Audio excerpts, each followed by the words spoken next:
Hey guys, tonight we trip back thousands of times to the banks of the Nile to a civilization known for of conglomerations, dictators, and gods that watch your every move. But behind the gold masks and grand tabernacles lies an important. We are asking what a harsher reality would be if you lived just one day. In ancient Egypt, let me tell you, the sun was not the only thing that will repass you alive. So before you get comfortable, take a moment to like the videotape and subscribe. But only if you authentically enjoy what I do then, and let me know in the commentary where you're tuning in from and what the time is for you. It's always fascinating to see who is joining us from around the world. Now, shroud the lights. Perhaps turn on an attic for that soft background hum, and let's ease into tonight's trip together. Drink 2. Ancient Egypt, land of conglomerations, gods, and grim ultraviolet violence. Before you indeed open your eyes, the sun is formally blasting through your wimp shack like it's auditioning for the part of enduring sky god. There are no curtains, no tones, and no air exertion, just the raw, enduring heat of the desert, incinerating everything, including you by breakfast. You are lying on a straw mat with a linen distance, which is a further suggestion than protection. The Nile breath you were promised in all those trip pictures is presumably gone. Failed eventually around 2800 BC. By the time you stumble outside, the temperature is formally flirting with 90 degrees Fahrenheit or around 32 C, and it's not indeed mid-morning. The sun does not just shine in ancient Egypt, it attacks your linen tunic useless. It's like wearing towel paper in a sauna and not caring about sunscreen. There is no aloe vera, no SPF 50, not indeed a droopy chapeau with a totem from a sand resort. Ancient Egyptians did have defensive canvases, but unless you are fat or work in a tabernacle, you're not getting any of it. Your stylish option smears yourself with slush or crocodile soil, which supposedly might keep you from turning into a mortal arsonist. Emphasis on might. By noon, the monuments under your bases are hot enough to cook. Linnell shade is a luxury. Trees are rare. You might get a little relief hiding behind a slush slip-up wall, but indeed that wall is sweating by now. You on the other. And it looks like someone threw you into a complex roaster and forgot to set a timekeeper, and you more not complain, R.A. the sun god. I watched, and in ancient Egypt, the sun was not just a ride, it was godly authority. The hotter the day, the more important R.A. was feeling, so principally if you're melting, it's a spiritual compliment. In short, surviving one day in ancient Egypt requires hydration, modesty, and an ironclad forbearance for feeling like a repast funk. And this is just in the morning you are eventually out of bed, or rather of your scratchy straw mat. And the good news is the Nile is just a short walk down. The bad news is you can formally smell it before you see it. Yes, the potent Nile, the life giver of ancient Egypt, deified as sacred, the reason civilization then indeed exists. But let's be honest, it also smells like a fish request had a bad bifurcation with a swamp. The banks are buzzing with canvases of frogs and effects. Presumably you should not have legs, but do still. This is where you bathe. Soap hasn't been constructed yet, and indeed if it had, you could not go it. Rather you lather yourself in the freshest sanctification technology of the day, beach. That is right, exfoliation. The Egyptian way, just rub yourself down with coarse grains and call it skincare. It's like nature's sandpaper, but less effective. Washing clothes is also done in the Nile, and by washing we mean pounding them against jewels while soliciting that a crocodile does not mistake your laundry for a delicious noon snack. Oh, and just to make effects further fun, let's not forget the occasional sewage runoff from upstream, flashback people, beast, and the occasional burial boat all partake in this swash, and yet ever this is Consider clean you drop wash and crop feeling slightly less sticky and only relatively more upset about moochers if you're a megacity resider in Memphis or a Steeler, you might be lucky. Enough to use a public receptacle or cister, but for everyone differently, it's the Nile or nothing, and do not anticipate. Sequestration, this is a public bathing space participated by family's neighbors. And the odd ibis pecking around your ankles like it pays rent water jars are filled and balanced on heads carried. Back to your mud brick house before the noon heat turns the complexion into toast. It's a diurnal ritual spiritually necessary and slightly traumatic. So yes, the Nile is sacred. It feeds you, cleans you, and quenches your thirst, but let's not pretend it's a foamy oasis in reality. It's part phenomenon, part biohazard. And all you've got by now, you've bathed in the crocodile-infested. Now you've sandpapered yourself semi-inure. The body feels like a baked figure. Time for breakfast is the most important and least important. Glamorous mess of your ancient Egyptian day. Let's set prospects. There are no eggs, man. No fruit coliseums, and absolutely no iced lattes. Breakfast in ancient Egypt is lower of a culinary event and further of a political refueling operation you sit on. A low coprolite if you have one, or just thick set in the corner like everyone differently the centerpiece of your mess bread lots. It is thick, coarse, and frequently as leathery as a leather sandal. It's made by Emma. Wheat or barley and ignited in complexion ranges that may or may not be participated by the original rats. Do not be surprised if there's a beach in your slice, not as a beating, just an unasked component from the grinding monuments, a diurnal cure of. Minerals, you could say, also come the beer, but do not get agitated, this isn't. Crisp gamesome craft, ale, this is thick, cloudy, lukewarm liquid chuck. More. Porridge than pint, it's packed with calories and vaguely fermented, a medieval smoothie with a faint taste of sour cereal and survival. Indeed, children drink it not to be edgy, but because it's safer than water, at least the brewing process boils out the spongers. Unlike the Nile, which we just bandied, is principally a petri dish if you're lucky, and we mean veritably lucky you. Might get an onion or many dried dates to go with your carbon froth quintet protein only if someone caught a fish and did not incontinently eat it raw, and as you bite your gemstone, such loaf and belt. Your grain sludge flies buzz around you like it's a buffet because it's four. You swat at them with one hand, hold your mug with the other, and try not to suppose too hard about the fact that this is likely the stylish mess you will have moment breakfast in ancient Egypt isn't. About flavor, it's about service. It energizes your body just enough to survive. Until the coming time, someone hands you another beach-invested slip-up of Chuck Bonaparte. You've had your gritty chuck, your chunky beer, and just enough rest to call yourself functional. Now it's time to work, and trust me, ancient Egyptian labor makes it ultra-modern. Collapse looks like a gym day, unless you're a scribe clerk or kingliness witch. Let's be honest, you are not. Your job is pure muscle and dust, not air-conditioned. Chamber no coffee breaks, no ergonomic chairpersons, just a sweat beach and a constant. The threat of collapsing before noon, if you are a planter, you will be ankle-deep in the Nile. Slush by daylight yanking weeds, or planting barley under the eye of an overseer, whose hobby horse seems to be yelling you use rustic plows, crude sickles, and your bear.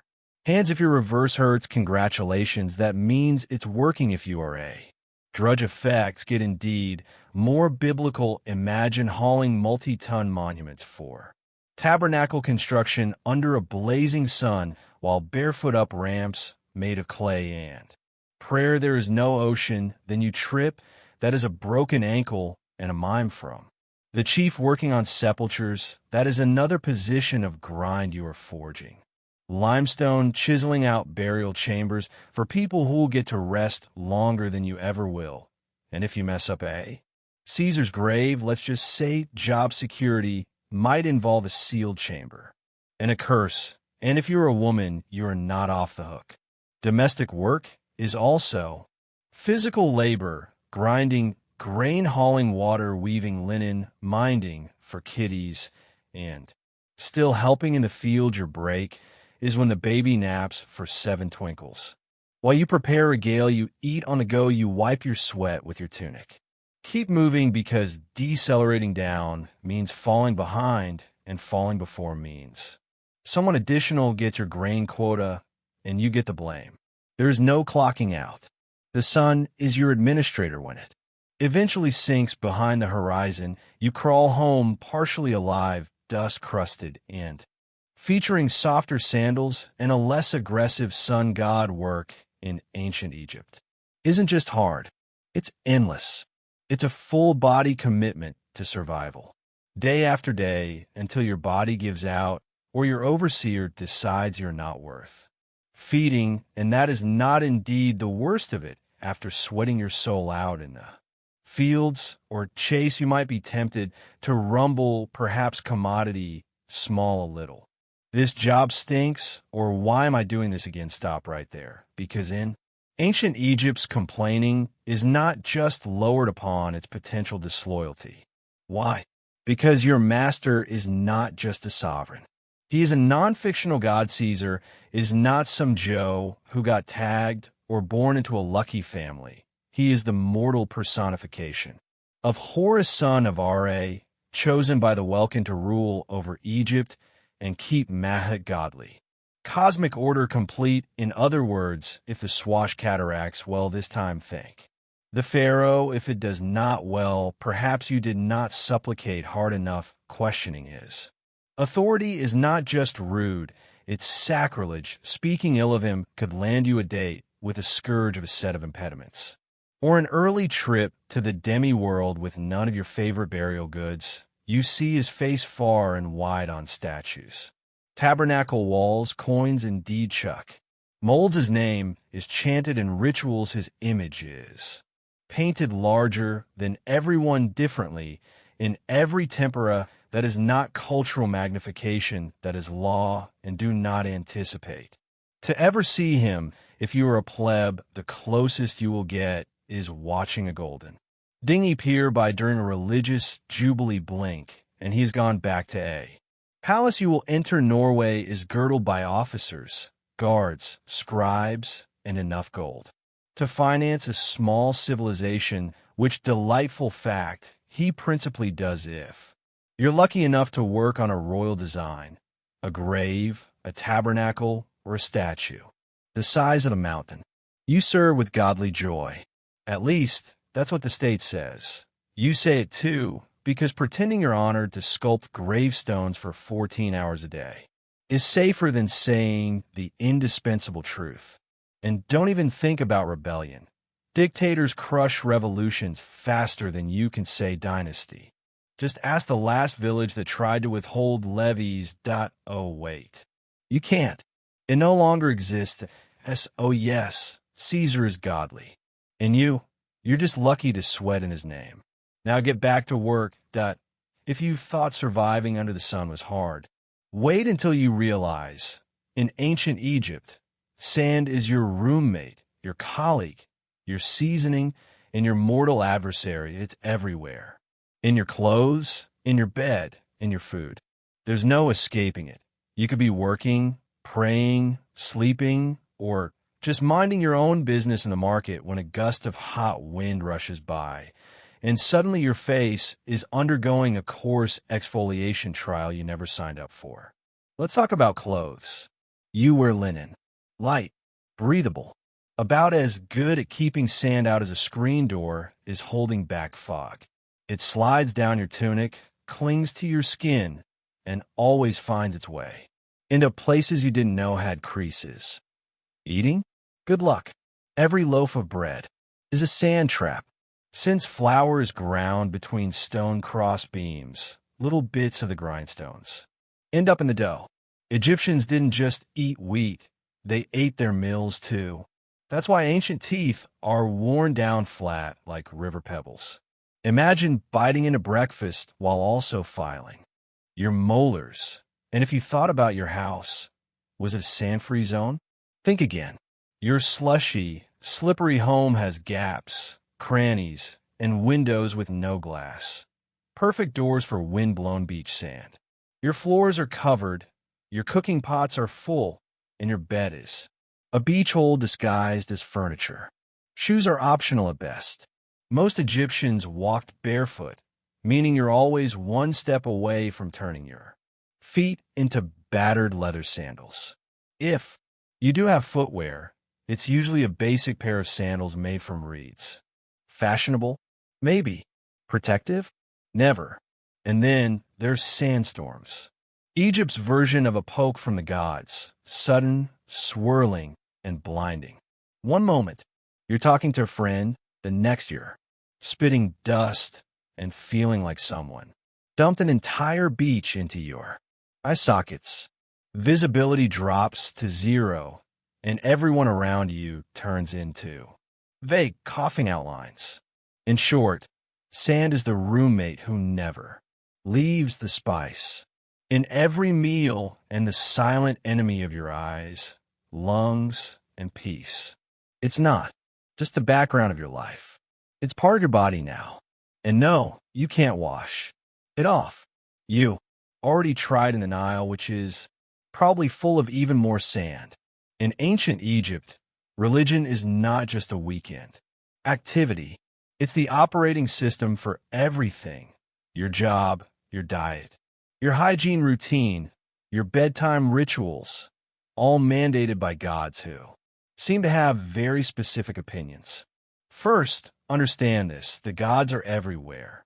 The city has temples for a dozen different deities, each responsible for some vital function. There is Ra, who pilots the sun across the sky like a divine Uber. Thoth, the ibis-headed god of wisdom, is in charge of scribes and lunar calendars. Sobek, part crocodile, part raw energy, guards the Nile. And Badet, the cat goddess, basically runs public relations. Forget personal freedom. Your daily routine revolves entirely around keeping them happy. Wake up, thank Ra, slip some beer, apologize to Hathor and your toe. Curse still or risk attracting a spirit with a grudge before reflections. You offer a bit of food to the gods before. The bed you supplicate, that set god of chaos, does not toss your house into empirical disarray. Overnight, indeed sepultures are multi-day affairs where the departed must pass tests to avoid demons and prove they were innocently decent or risk eternal. Arabia, speaking of the afterlife, ancient Egyptians took it veritably seriously. You don't just die and move on. You must pass a judgment process involving your heart being counted against a feather of verity. If your heart's heavier because of falsehood's atrocity, or perhaps stealing someone's scapegoat, you're eaten by a mit, a critter with the head of a crocodile and the body of a captain, and the legs of your worst agony. So yes, indeed, in death you are still on exploration, but then is the twist. This complex belief system is not saddening.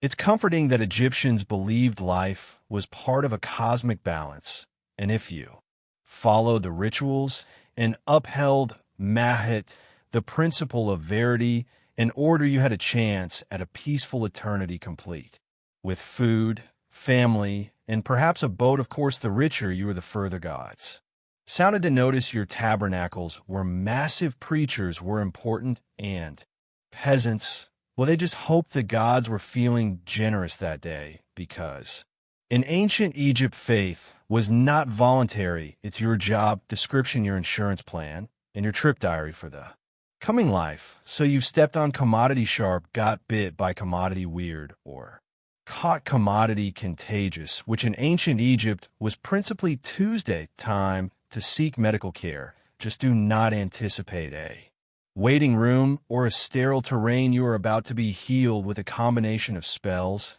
sauces, and sheer sanguinity. First, you will be taken to a croaker. And to be fair, they were some of the most advanced in the ancient world. They had surgical tools, medical textbooks, and a decent understanding of deconstruction. But then there is the catch. Wisdom in ancient Egypt always came with a heavy cure of magic. You're given a pus made of honey, moldy chuck, and crushed sauce's honey is antibacterial, and Earth has early penicillin parcels, so it works sort of, but before applying it, the healer will chant a defensive spell just to be safe, because you have no way of knowing when your stomach cramps are actual. The result of a hateful ghost or an angry god having a headache might get you a cure. Of crushed onions rubbed into your crown while someone recites a hymn too. Though stop smear cow soil mixed with dates on your casket and see what happens. Infection time for a paste of lizard blood ochre and beer plus a prayer to horror surgery. It did occasionally. Abscesses were drained, bones were set, and injuries were sutured with linen thread, but there is no anesthesia, just a sharp cutter and a friend to hold your shoulders down while you scream into a slush slip-up pillow dentistry is not great. Flashback to all that beach in the chuck. Your teeth are worn down by your 20s if one gets infected. Your options are 1, live with it, 2, die from it, or 3, to have it pulled with commodity-suggesting pliers made by a blacksmith with low norms, and let's not forget the phylacteries, whether you're giving birth, getting sutured up, or just sneezing too loud. A good croaker.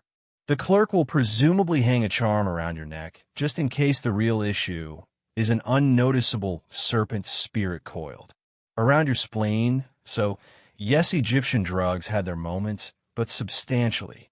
You believe in the gods because your Band-Aid is a prayer. Then, as a plot twist, most people do not anticipate ancient Egyptian women had more rights than numerous women after societies. They could enjoy property-run businesses trained for divorce, and indeed, take a man to court sounds progressive, right? But before you pack your bags for a time-trying girl master holiday, hold up, because while the legal status might impress you, that the day-to-day reality is not so glamorous if you are a women in ancient Egypt. You presumably woke up before daylight. You are grinding grain. By hand, use a giant flat gravestone that chews through both wheat and your Chinese. Also, it's out to haul water from the Nile. Chef breakfast care for children, manage the menage, feed creatures. And if demanded help in the fields, you are a one-woman pool in linen. There is no me time, no gym days, and surely no motherliness. Leave childbirth is parlous. And painful midwives are helpful for sure, but there are no epidurals and no detergent. And no drive playlists featuring relaxing harps. You give birth in a hot room with incense, prayers, and hopefully not too important bleeding. Let's talk fashion linen. Dresses are light and permeable, but there are no undergarments and no shoes. The sun scorches your skin and the beach grinds into everything, and the bugs. Suppose you are an all-you-can-eat buffet. Want makeup? Great Egyptian women did wear cosmetics, but it's lead grounded and applied with sticks that look distrustfully like toothpicks. Now, if you were lucky enough to be born into a fat family, effects are better. You might read, write, manage estate accounts, or become a goddess. If you're born royal, you could indeed come to Caesar like her cheap suit, or Cleopatra, who ruled with brilliance and intimidating eyeliner. But if you are poor, your status may be legal, but your reality is physical. You work sweatily and carry birth. Bury and supplicate. You are not chained by law, but by survival. Still, Egyptian women had agency, and that signified they could speak in court, keep their heritage, and didn't come property when they married. Compared to numerous ancient societies, that is huge. So, yes, Egyptian women had rights, but comfort that is reserved for statues and goddesses, not the woman. Elbow deep in dough while swatting canvases off a toddler. You made it through another challenging day in ancient Egypt. You ate your gritty chuck, hauled your pails, avoided godly wrath, and perhaps, indeed, dodged a sandstorm. Time to relax, right, wrong, because in ancient Egypt, Your real test begins after you die. Death is not the end, it's just the morning of an incredibly regulatory, a multi-phase trip through the demi-world, and if you allowed.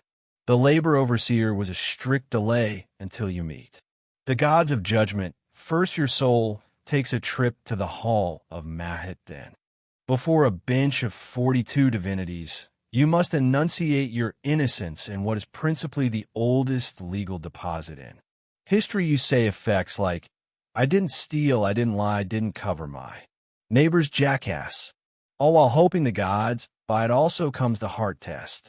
Literally, your heart, believed to be the seat of the soul, is placed on a scale.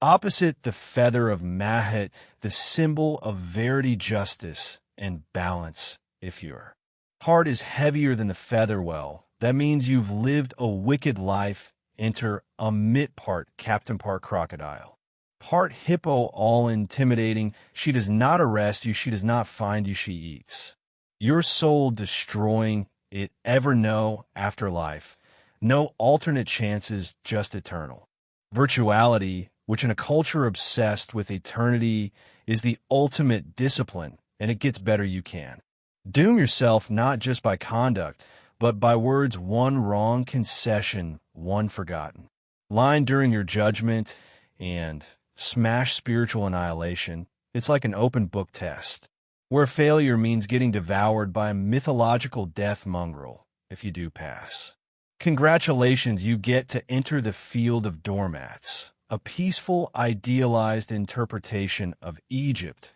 where your soul lives. Ever with boats, with crops, with family, and presumably with a smaller beach.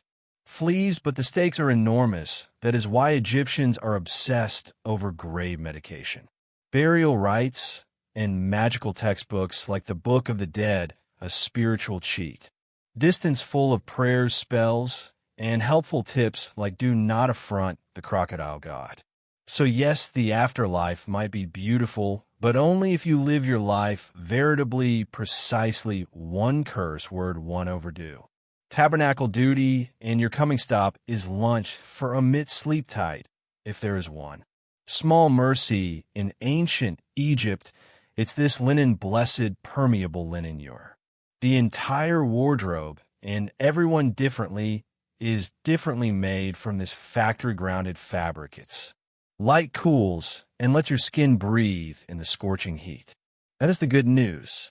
The bad news is that there is enough where the comfort ends. Whether you're a planter, builder, clerk, or seller, you are wearing the same outfit every day. For men, a short white kilt, or loincloth. For women, a straight, sleeveless linen dress, occasionally held up by strips, occasionally, not if you're upper class, you might have pleat or globules or fancy patterns. If you're not, it's plain white or slightly gray, depending on how long it's been since laundry day. Oh, and on laundry day, you are hand recalling your clothes in the Nile while hoping a hippo does not crop. Mid our utmost people go barefoot. Sandals made from woven reeds or leather are reserved for special occasions or tabernacle preachers. So unless your kingliness anticipate to spend your days with a hot beach between your toes and conceivably a sharp gemstone in your heel. Accessories, absolutely, but substantially functional phylacteries for protection.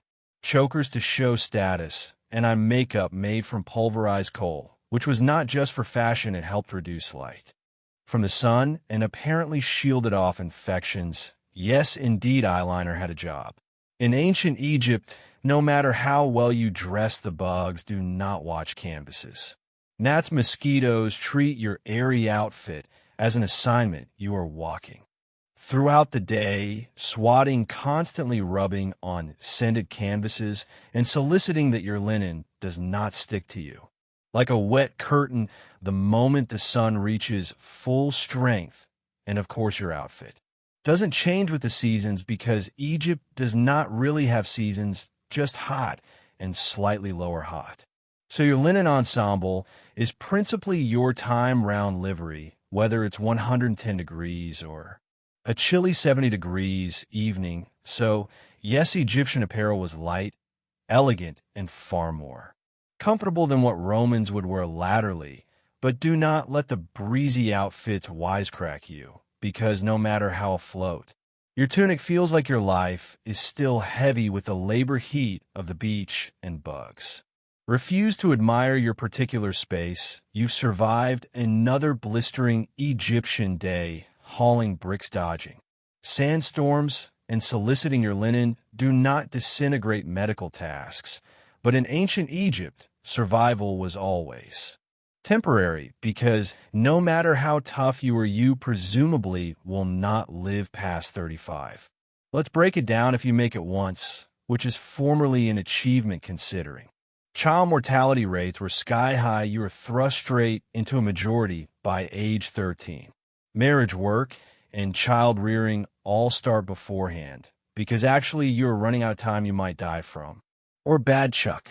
And forget antibiotics. If you get a fever, the stylish treatment is honey sauces, and hoping the gods do not have other plans for your soul. But then there's the twist: Egyptians weren't spooked of death, they planned for it. In fact, they planned for it better than utmost people plan for withdrawal moment. If you are rich, you commission a grave. The ancient interpretation of a 5-star eternity suite, you start saving up grave goods.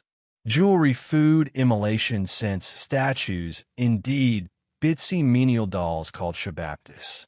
To do your chores in the afterlife, think of them as spiritual interns who work while you nap, ever your body is. Embalmed, wrapped in linen, stuffed with matriarch natural swab, and put away neatly. Into a painted box you are buried with a dupe of the Book of the Dead, which is lower than about doom, and more like a mystical trip companion, complete with watchwords for the afterlife, spells to confuse demons, and instructions for not getting eaten by soul-devouring monsters if you are poor. Well, your grave is probably a shallow hole in the beach your body is wrapped in. Whatever fabric your family can spare, perhaps a pot or two placed hard and also covered with earth, no showpieces, no. The golden mask, just you and the wind, but indeed the poorest Egyptians held on to.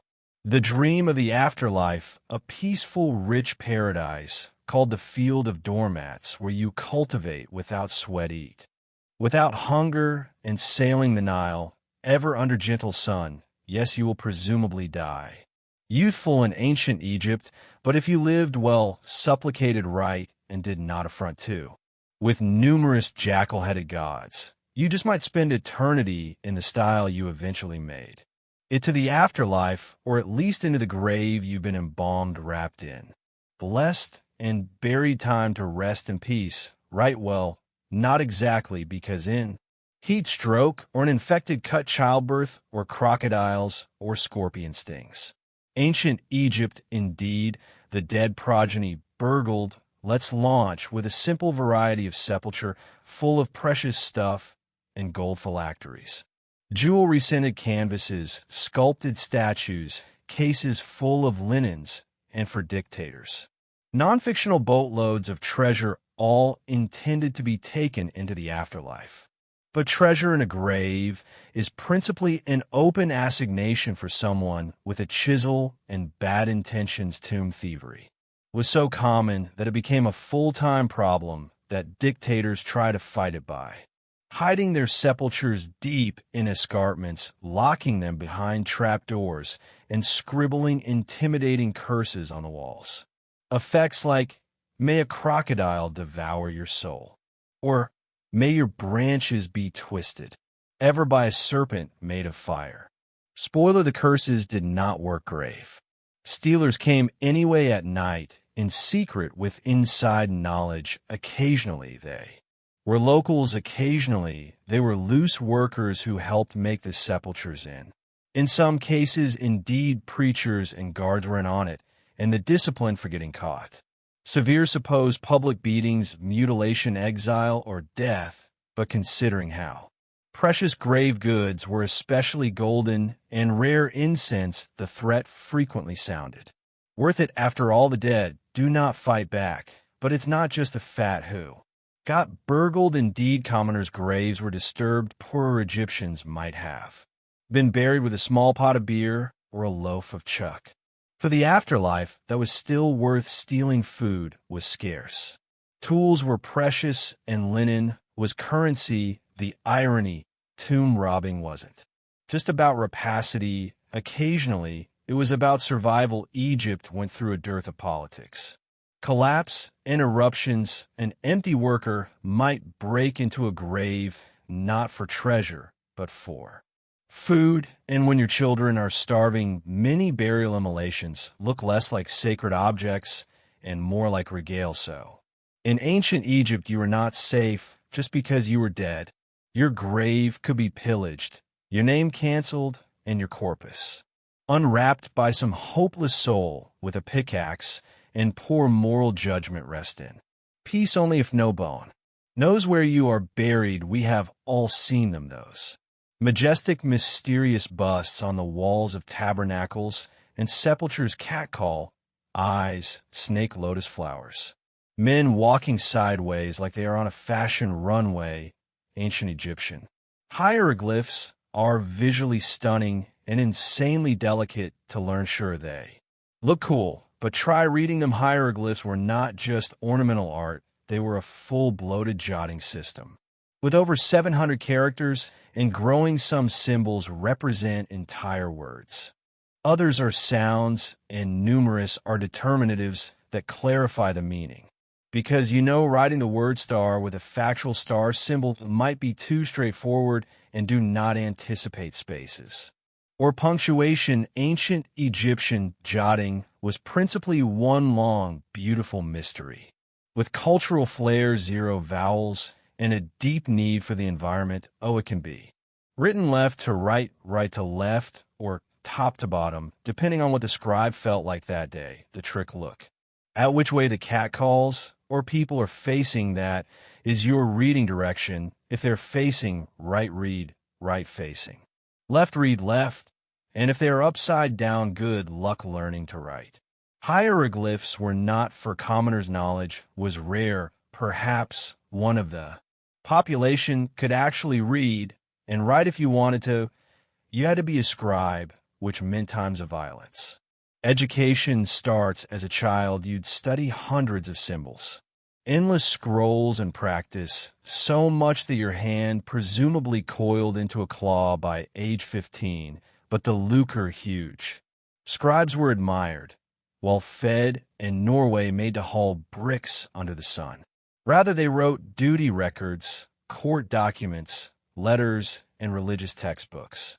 They were essential to society and defended from utmost homemade labor in a world where jotting was power. Scribes ruled still from the murk. For the rest of the population thought jotting was a commodity. Magical hieroglyphs were believed to be sacred. Power: writing someone's name saved their soul, erasing it spiritually.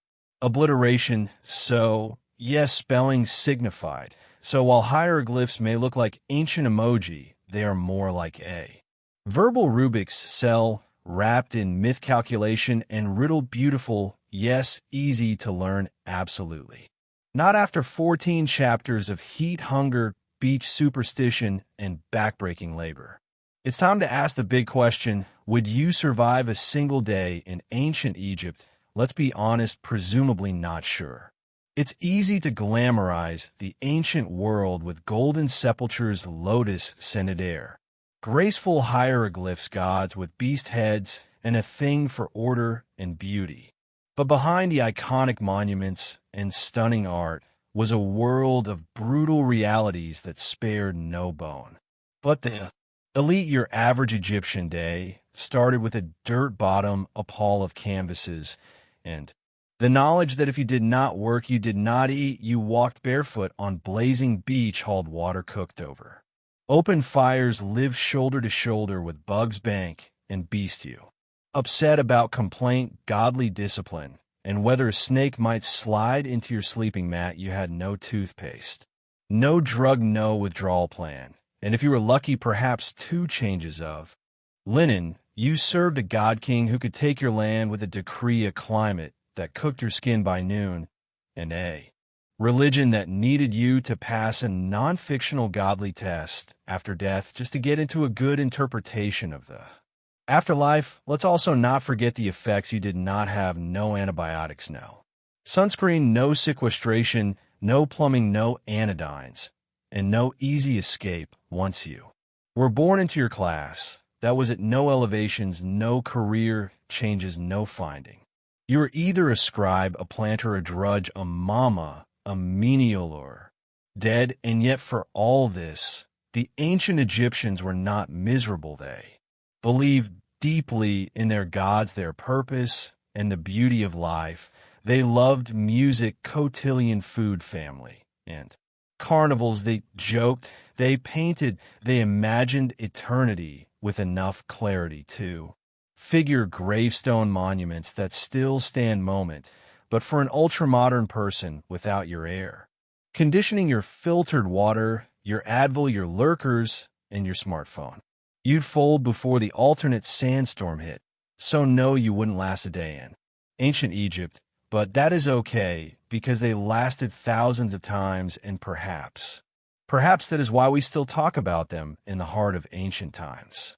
Teotihuacan, one aggregate, refuses to be forgotten.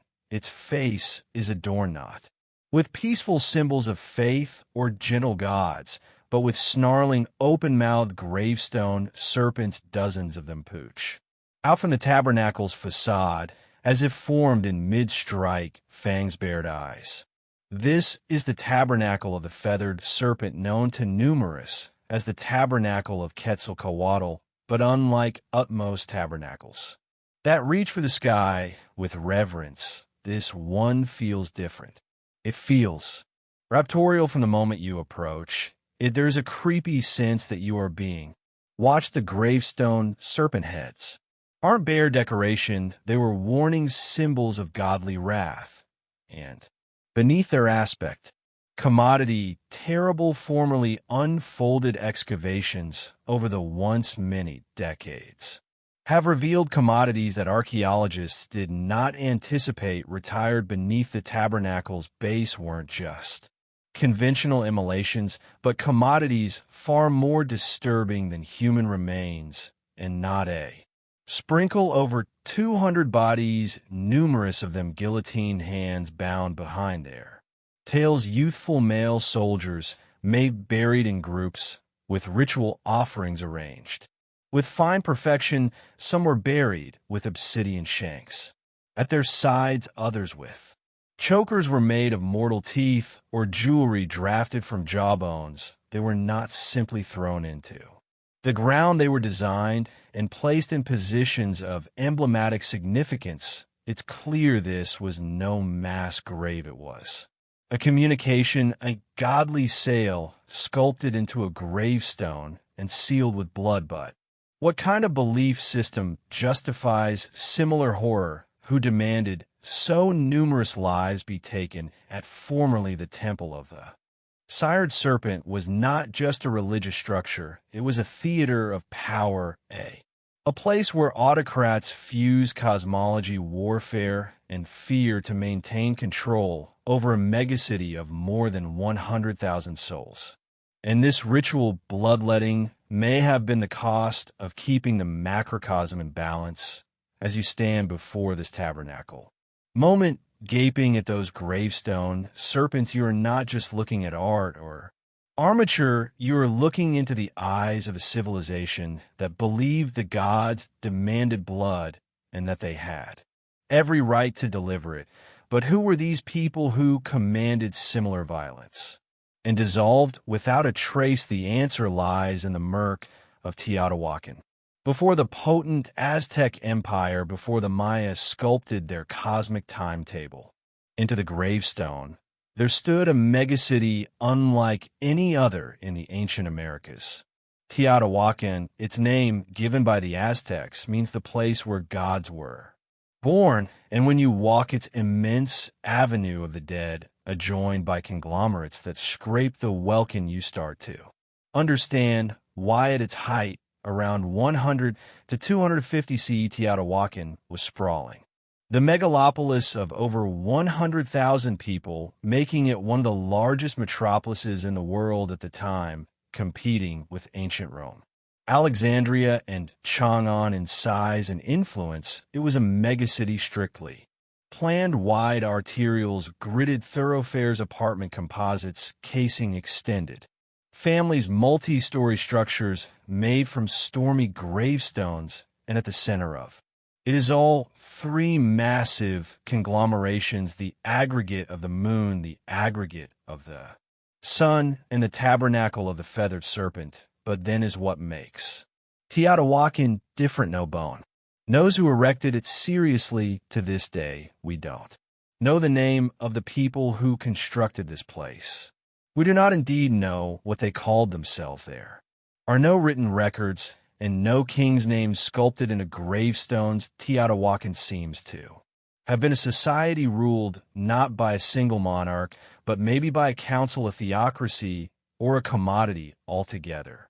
Foreign to our understanding of ancient power, and despite this obscurity there, the influence was a colossal substantiation of Teotihuacan's power, and has been set up hundreds of long hauls.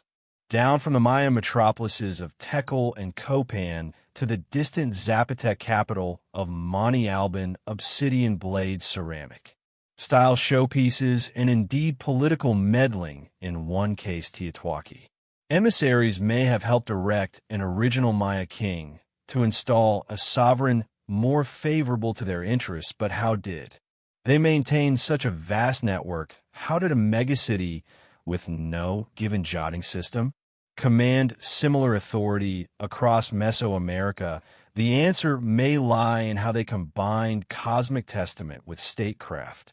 Their tabernacles were further than places of deification. They were tools of control, aligning impeccably with astronomical events, serving as theaters of ritual immolation and reminding every citizen, every caller, that Teotihuacan was no ordinary megacity.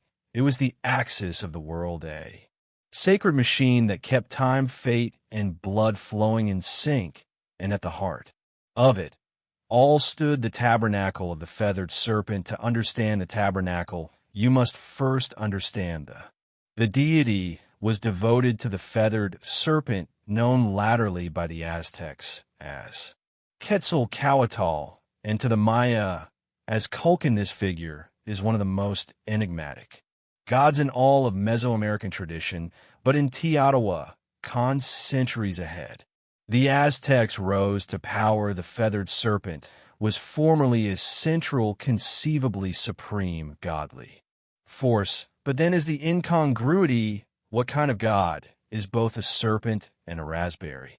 Suppose that serpents slide through the demi-world.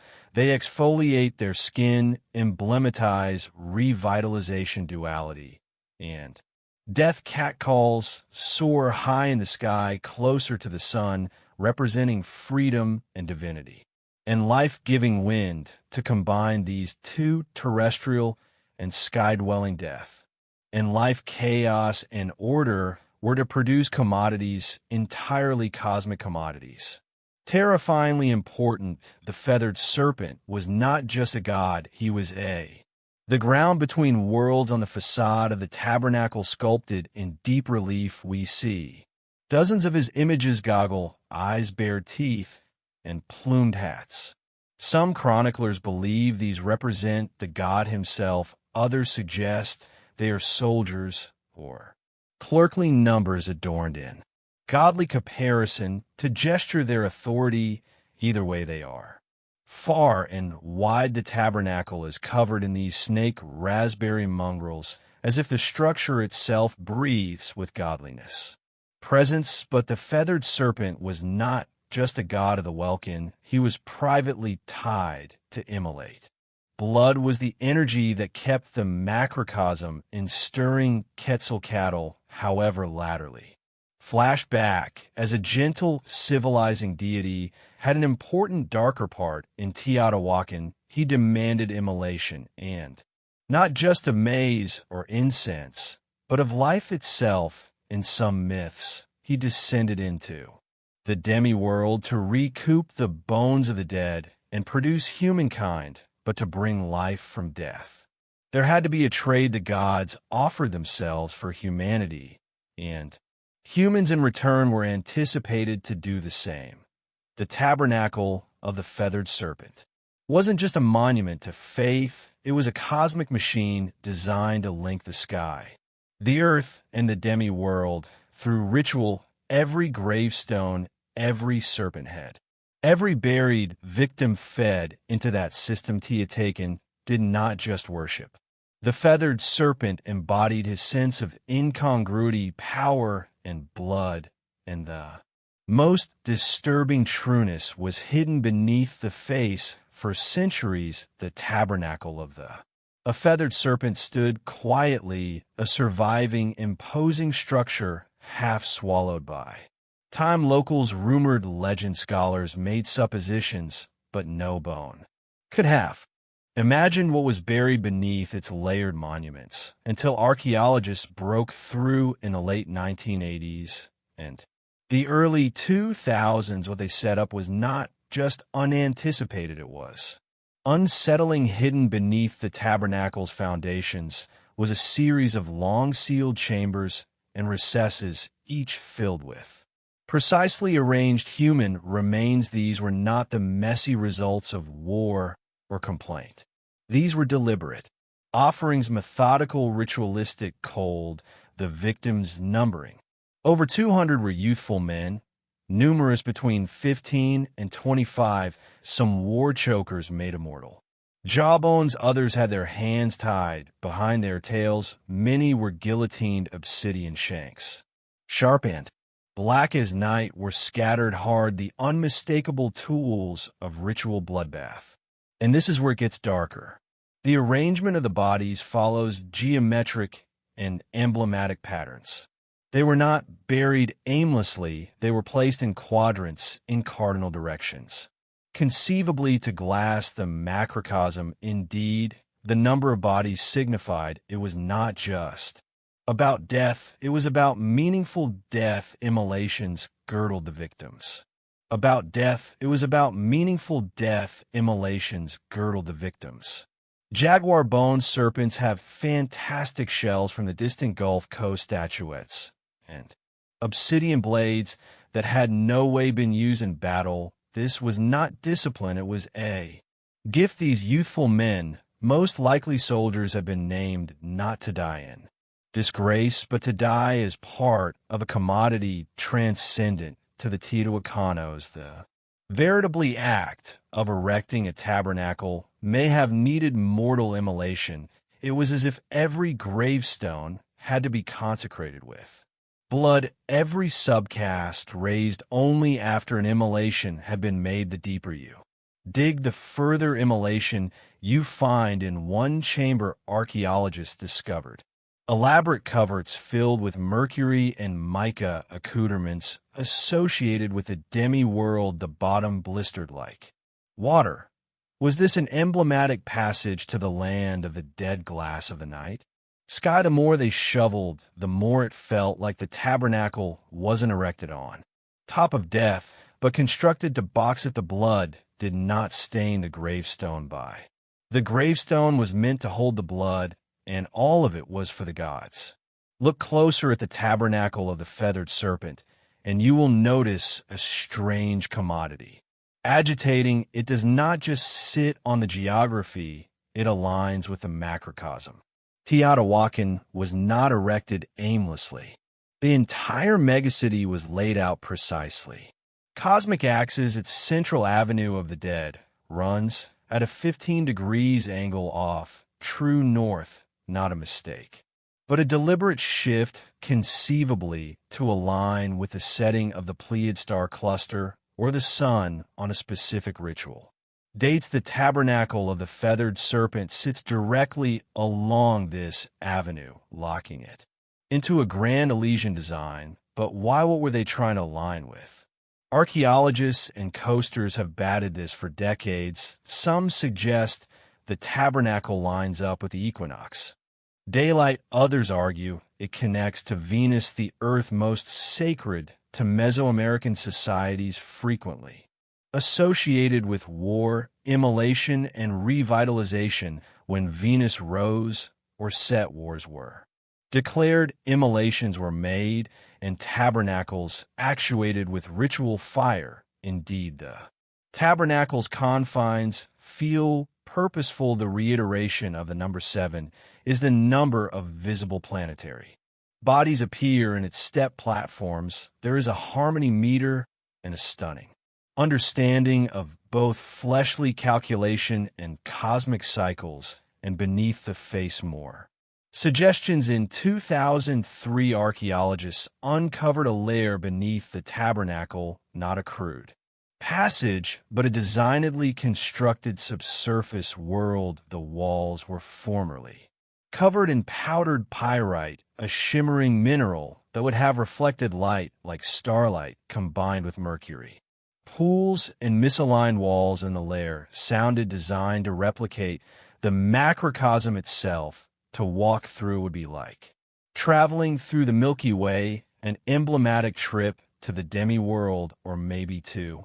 Revitalization was this tabernacle not just a place of immolation, but a cosmic machine, a portal that aligned the earth's sky and the spirit realm. Some scholars believe Teoti saw time is indirect, not direct. Every ritual, every structure, every immolation was not a one-time event. It was part of an eternal cycle of death leading to renewal, immolation, fueling revitalization. The tabernacle's alignments may have helped prognosticate Elysian movements, coordinate crops, and further the important time when to offer blood. The tabernacle of the feathered serpent wasn't just looking at the stars, it was trying to speak to them. The tabernacle of the feathered serpent was not just a spiritual lamp, it was a political armament. Its veritable design was meant to overwhelm, to intimidate, to remind every bystander, original or foreign, who held the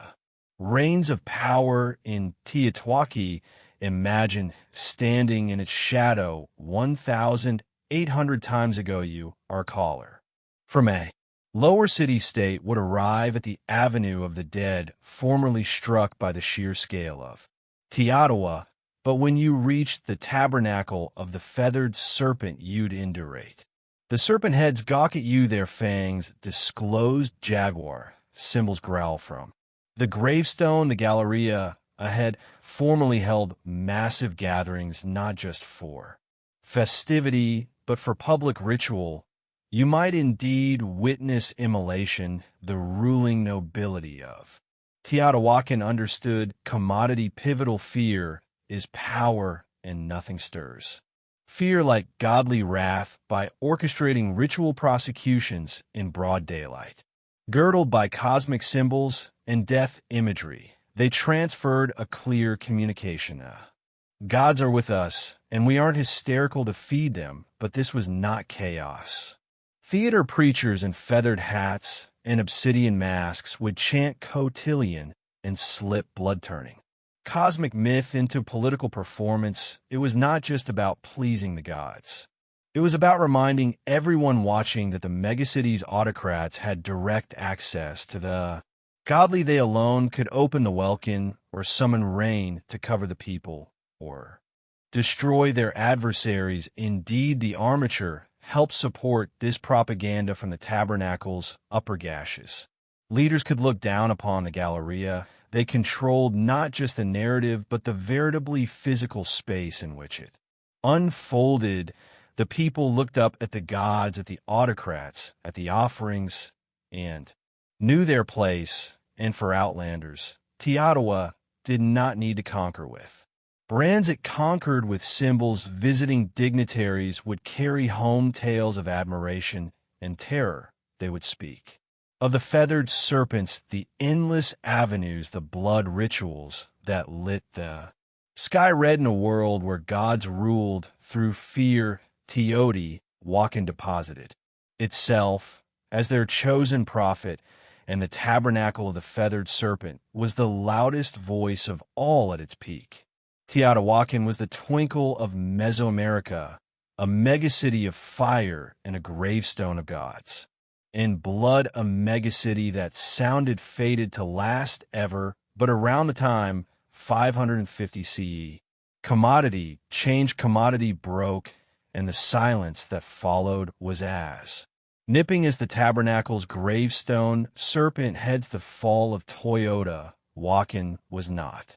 Loud and noble, it was gradual, and unforeseen signs of strain began appearing. Decades before signs that the cosmic machine was faltering, substantiation points to a long period of failure, crop failure, and social uneasiness, the veritably systems that had sustained this grand megacity, centralized power, religious dominance, cosmic order, began to crack under pressure, and also came the fire archaeologists have uncovered wide burn layers across elite composites, tabernacles, and executive structures, including signs of violent destruction. At the tabernacle of the feathered serpent, what is strange is that the lower domestic areas were substantially untouched. This was not an external eruption. This was an insurrection, a rebellion conceivably, from within the very people who formerly watched offerings in admiration may have risen against their clerk lords. The tabernacle of the feathered serpent, once a symbol of godly authority, was ransacked, puppets were defaced, fires were set, ritual spaces were profaned. Also, Teotihuacan was not fully abandoned overnight, but it lost its sole trade networks, collapsed cultural products, desisted the great rituals, stopped the ruling elite, faded the tabernacle no longer spoke, and yet the riddle only strengthened because while the megacity faded, its memory endured centuries later when the Aztecs arrived in the Valley of Mexico and stumbled upon its remains. They were trucks. They believed gods had erected this place. They named it Teotihuacan, the place where gods were born. They erected their myths around. Its conglomerations venerated as sacred ground indeed, as they had no idea who its original builders were. To them, the tabernacle of the feathered serpent wasn't a ruin, it was a relic of godly verity. But the irony remains. The most important megacity of its time was erected on cosmic order, and blood dissolved without a written word, without a final record leaving behind only gravestones and questions. The gods it sounded had gone quiet for over 1,000 times. The tabernacle of the feathered serpent lay buried beneath layers of dust, stormy ash and silence. Locals avoided it, growers cultivated around it, and the world forgot it until the ultramodern age of archaeology arrived and cracked open the secrets buried within its heart. In the early 20th century, Mexican archaeologists began digging Teotihuacan. What they set up was astonishingly impeccably finagled. Megacity is far older than the Aztecs, but it was not until the 1980s and 2000s that the tabernacle itself began to yield its most intimate and most nipping exposures. One of the most dramatic discoveries came in 2011 when experimenters uncovered a sealed lair beneath the tabernacle of the feathered serpent. It had been designed to close off nearly 800 times before, as if to help anyone from entering ever again. After times of excavation, scientists exhumed a cosmic corridor, an emblematic demi-world lined with pyrite to mimic a starlit sky, pools of liquid mercury, and thousands of ritual objects, jade statues, rubber balls, obsidian blades, and indeed sculpted rustic masks felt less like a grave and more like a communication. Why would the ancient builders go to similar lengths? What were they trying to save or hide? Some experts believe the lair was used in inauguration rituals. Others suggest it represented the creation of the world as a mythological womb where gods were born, lords were made. Where Godly order was negotiated between humans and the macrocosm, the Mercury once. Studied to be only poisonous, may have represented water or the fluid road between worlds, and among all these. Spangling fractions was one patient tale. The feathered serpent still dallied, not just as a myth, but as a presence in showpieces and busts in the figure of the tabernacle itself. The serpent had not faded. It had curled inward deep into the bones of the megacity, staying to be rediscovered, and with each excavation, each uncovered jawbone, or golden garnishment, we draw a little near to its communication, one sculpted not in language, but in gravestone immolation, and shadow ultramodern wisdom has given us X-rays, drones, and ground-piercing radar. But indeed, with all our tools, one verity remains: the tabernacle still keeps secrets. Moment the temple of the sired serpent stands as a haunting monument, not just to a civilization long gone, but to a way of allowing that merged power, macrocosm, and death into one unbreakable system. Excursionists snap prints, children run past the gravestone serpent heads, but the ground beneath their bases is soaked in 1,000 in numerous stories, and over 200 given mortal offerings, and still the tabernacle endures. Its heritage isn't just architectural, it's cerebral, spiritual, artistic. The feathered serpent is this paradoxical god of sky and earth continued to evolve. He be espoused. The Toltecs were also revived by the Aztecs as Quetzalcoatl, where his myth took on a gentler tone, the bringer of knowledge, the god who wept for humanity, the one who pledged to return. This reimagining of the serpent god shows how myths don't die. They transfigure. Indeed, in ultramodern Mexico, echoes of the feathered serpent persist. In art, in showpieces, literature, and public identity, the tabernacle's image has appeared on coin prints, and indeed government structures. It has come a symbol of the riddle of pre-Columbian brilliance and of the untamed spiritual world that formerly palpated through Mesoamerica. But there is another heritage, one lower, visible further. Uncomfortable, the temple of the sired serpent forces us to defy the price of belief. It asks hard questions. How far will humans feel connected to the godly?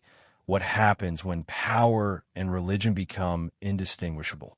Can beauty attend with terror? In numerous ways, the tabernacle is not just a literal point, it's a glass, a reflection of us, our seductiveness with life after death, our hunger for meaning, our capacity to make monuments of stunning beauty and to stain them with blood.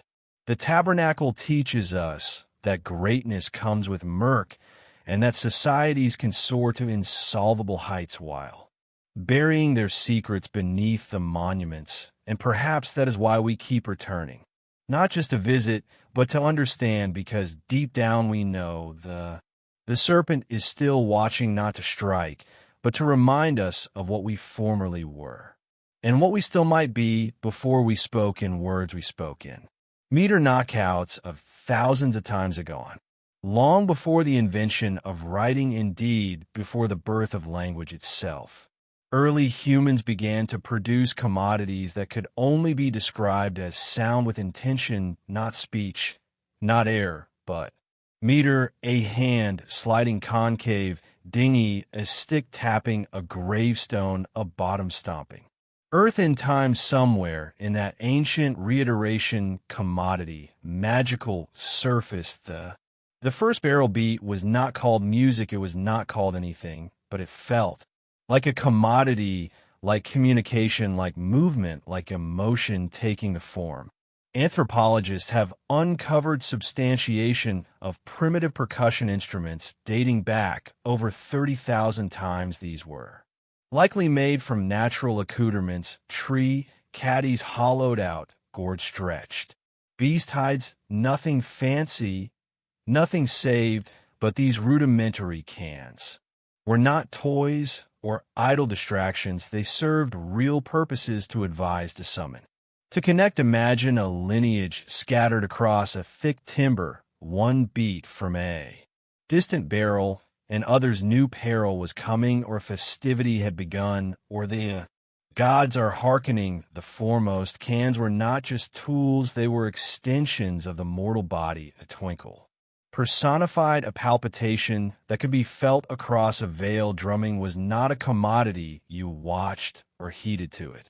Was a commodity you shared together around fires under stars in grottos where echoes made the air itself joggle. These ancient measures came to a language of emotion, joy, grief, warning.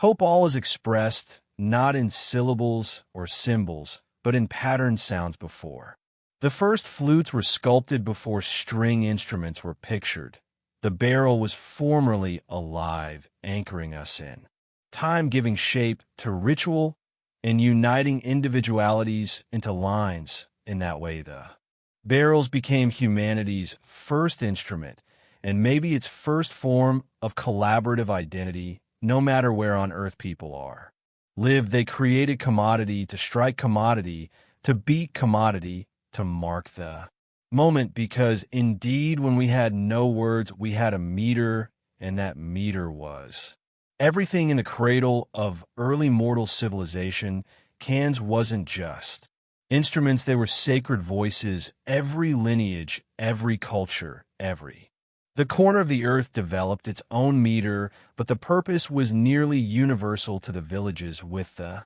unseen in Africa, where some of the world's foremost cans surfaced, meter was deeply intertwined with life, death, and strain.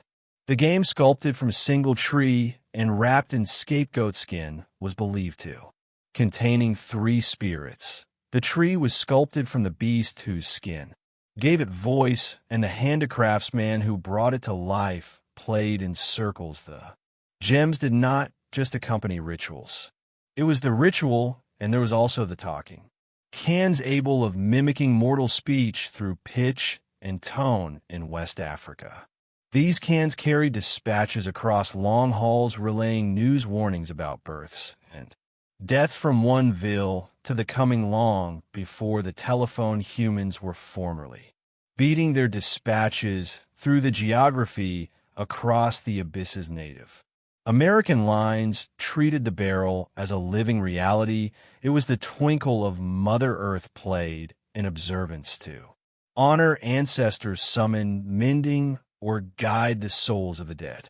The large powwow tap, played by a circle of drummers, was both a musical and spiritual machine, a collaborative palpitation that aligned humans with nature and spirit. In Australia, the Aboriginal people used clapsticks and percussive stomps in the sacred dream time, a legendary period of creation. In the Arctic, Inuit shamans struck frame cans to enter reverie countries, seeking fancies or communicating with spirits during long dark layoffs. These were not performances, these were acts of survival. Mending lyre and connection to tap was to flash back to barrels, were to belong, and always it was collaborative cans that brought people together into sacred circles, coinciding hearts and intentions. No distance music on stage, just bodies moving, hands striking, souls stirring, all unified by meter. It didn't matter where on earth you stood, if you heard a barrel in the distance, you knew.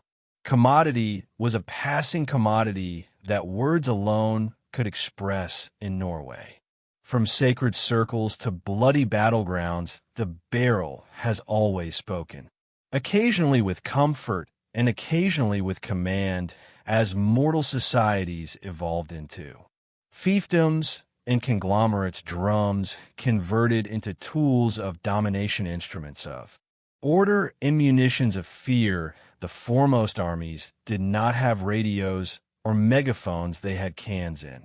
In ancient China, massive cans called arcs were struck to coordinate colors across vast terrains with a single reverberative Smash commanders could gesture a charge retreat or bordering initiative. These drums weren't just loud, they were strategic. Each meter meant commodity specific, and trained dog faces knew how to hear. Indeed, through the chaos of battle, in Mesopotamia, tabernacle cans were used to advertise autocrats and summon the public, but in times of conflict they echoed through megacity walls, fighting adversaries with a deep, grim thunder.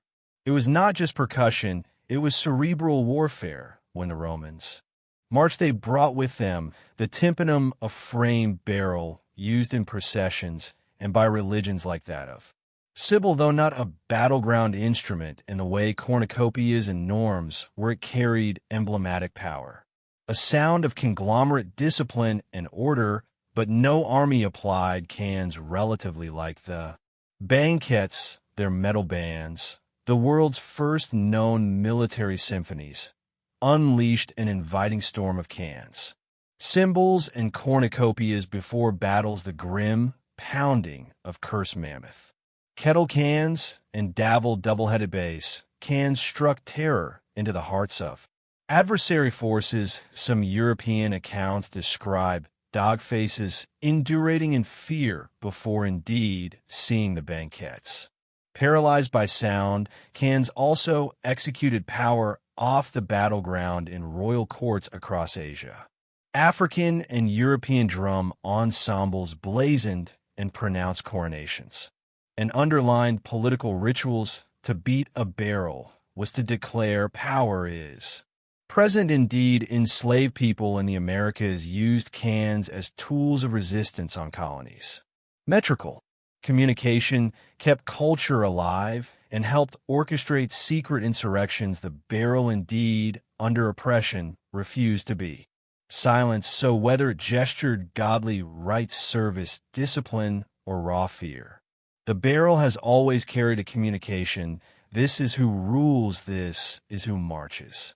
And this is the meter of power. As societies fanned out across the mainland, so too did their measures. Evolving in form, purpose, and gospel in the East, cans came tools of perfection. Church and form in the West, they leaned into military power. And ultimately orchestral majesty, two worlds, two paths, one. Twinkle in India, the barrel became a sacred instrument of godly language. The table, with its crisp tones and fluid grace, was used in classical music and spiritual performances, but it was more. The incident was a discussion. Each stroke had a name, meaning a syllabic identity. Indian drumming was not just percussive, it was spoken poetry, trained over decades. The table player was not just a musician, he was a linguist of meter. In Japan, the Tao drum surfaced as a conventional giant played in Shinto rituals, theater, and war. Tao needed not just specialized skill, but physical discipline. The drummers moved with martial perfection their stations.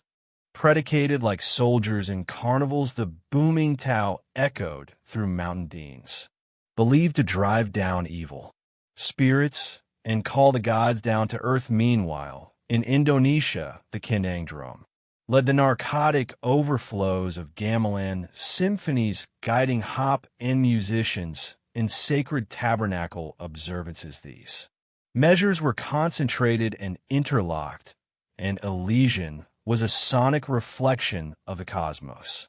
Harmony across the world. In Europe, cans had a different story.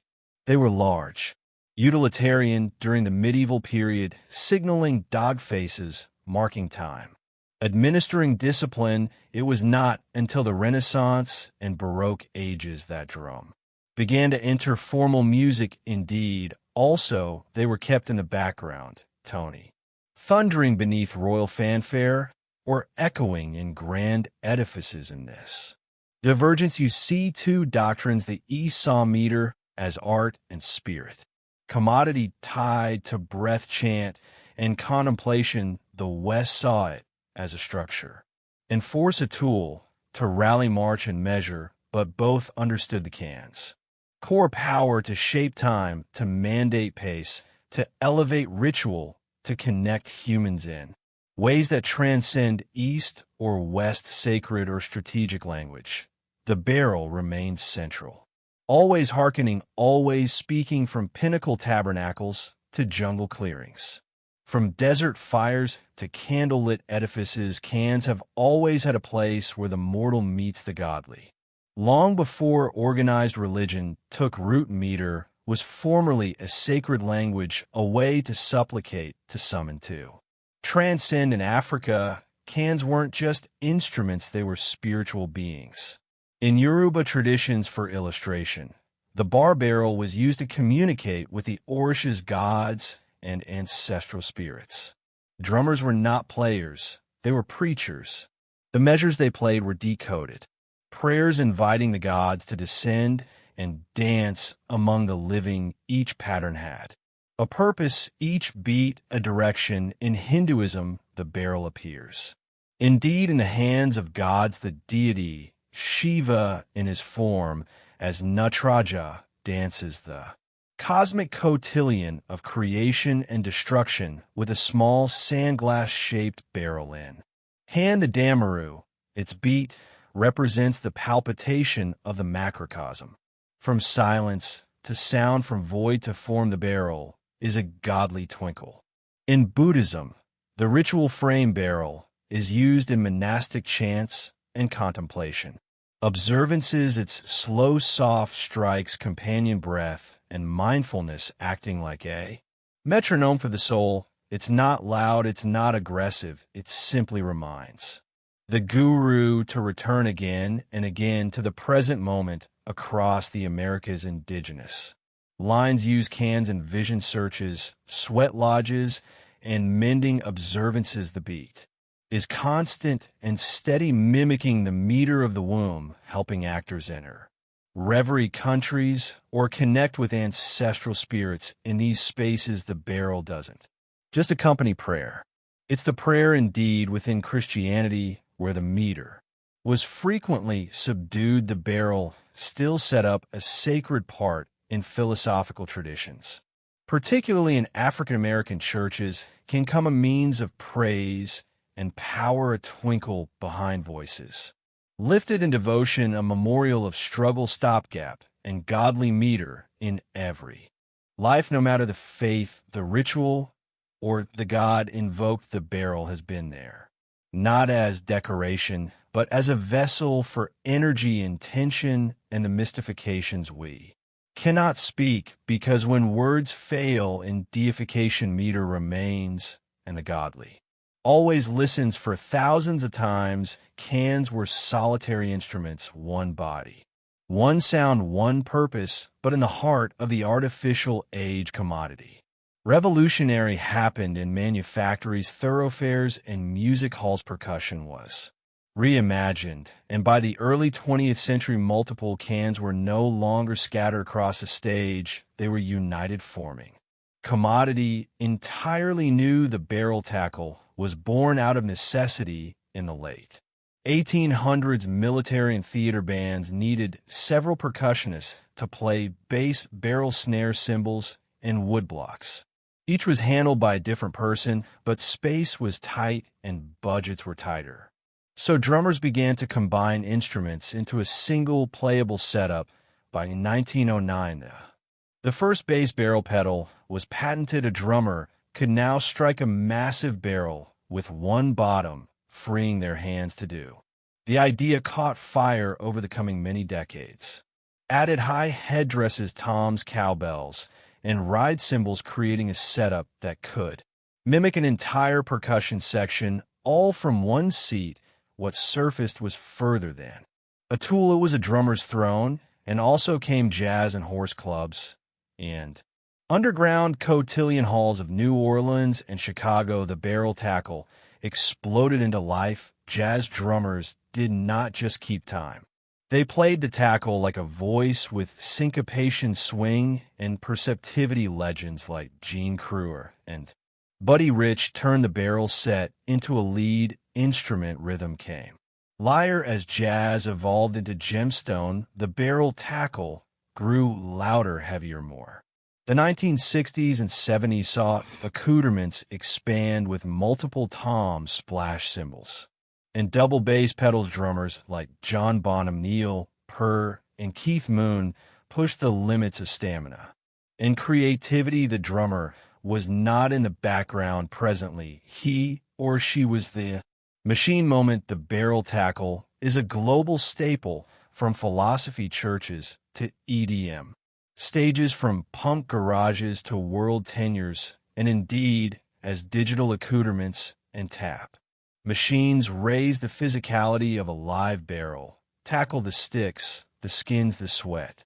Remains irreplaceable. It's a symbol of an ultra-modern meter, an emulsion of centuries, where tradition meets invention, and where one drummer can speak with 10 voices at formerly the world beats.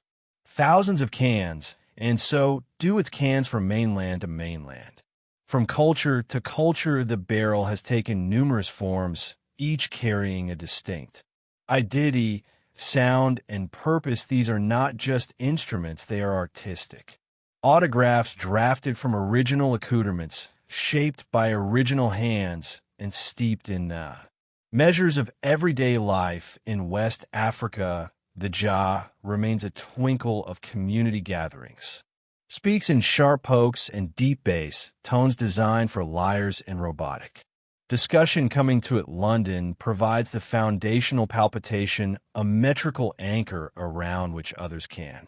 Cotillion in Africa, a barrel ensemble, is not just music, it's a discussion between spirits, ancestors, and the living. In the Middle East, the darbuka, a tableware-shaped barrels made from complexion or essence deliver crisp presto paste measures. Essential to belly dancing and classical Arabic music, its voice is sharp and eloquent, demanding perfection from its players and movement from its listeners across the Caribbean and Latin. American drums tell a different story, one born from adaptability and emulsion. Conga bongo and timbre reflect the mix of African indigenous and Spanish influences. In Cuba, the sacred BA cans are used in Santeria rituals, each barrel speaking a godly language tied to the orishas. In Brazil, the thunder of zero. And Kaka drives samba processions through the thoroughfares, investing joy into kick. Prayer and festival. In India, the mridangam and tablar dominate South and North Indian classical music independently. These cans are so precise. They are tuned to pitch, blurring the line between meter and air. Each cutlet movement matters. Each stroke carries centuries of tradition. Also, there is the frame barrel, one of the oldest in mortal history, appearing in everything from Persian daff to Irish bodhran, from shamanic tools to folk ensembles played with fingertips, mallets, or skirmishes. It's evidence that indeed simplicity can be sacred, what unites them all-purpose, weather guiding, cotillion mending, ritual, or revolution. Each barrel reflects the soul of its people. Their measures carry terrain, history, and identity. The global barrel family is not just different. It's universal, because no matter where you go, the earth still echoes with. As the 20th century drew to a close, the sound of cans began to change. Not in meters, but in texture. The physical gave way to the programmable. The sweaty triumphs, the rustic sticks, the calloused fingertips all began to partake. Space with circuit pads and software. The age of digital cans had arrived. It began in the 1970s with primitive barrel machines. Early biases like the Rhythm Icon and Roland CR78 used analog circuits to pretend introductory beats. At first, they sounded robotic, indeed awkward, but the musicians saw an additional commodity. Thickness control and endless possibility also came with a. In 1980, Roland released the TR-808, a barrel machine so iconic it's deep. Booming kick and crisp snare would go on to define entire stripes of hipsterism, hop techno, electro, and trap. We're all born in part from its synthetic palpitation. It was no longer about mimicking oral cans, it was about creating new sounds entirely as digital audio progressed. So, did the Tools electronic barrel accoutrements like the Roland FE drums allow drummers to play naturally while driving thousands of tried or synthesized tones artists could now rehearse, quietly record without microphones, and switch barrel accoutrements with the press of a button. And with computers came digital audio workstations DAWs like Ableton FL Studio. And Logic now, anyone with a laptop could make complex measures layering kicks, snares, high headdresses, and sub-bass into vast sonic infrastructures, finger beating on MIDI. Pads came to an art form of their own, some stressed. This shift meant the death of traditional beating, a relief of mortal sense with cold perfection, but that did not be rather mongrel-surfaced. Oral drummers began integrating triggers and samples into their accoutrements. Directors started layering mortal play. Hands with machine beats, the organic and the synthetic set up a groove together. Digital cans did not abolish the once, they reimagined it. And at the moment we live in a world where a single person in a bedroom can make measures, formally taking entire symphonies. Where ancient grooves from Africa, Asia, and the Americas can be tried crooked and given new life in neon-lit cotillion. The tools have changed, but the purpose remains the same: to move bodies, to shape time, to make silence, speak across every period, every conglomerate, and every elaboration in technology. One thing has now changed: the barrel remains our oldest and most continuing voice, from ancient fire circles to ultramodern musicale halls, from sacred rituals to digital cotillion bottoms. The barrel has Norway been just about music, it's about the connection to ourselves, to each other, to commodity bigger. It's the twinkle we all partake, not directly literally, because indeed before we are born nestled in the womb, the first meter we ever hear is that of our mama's heart, steady, safe, alive. And when life begins, we chase that meter. Ever the barrel has been our companion.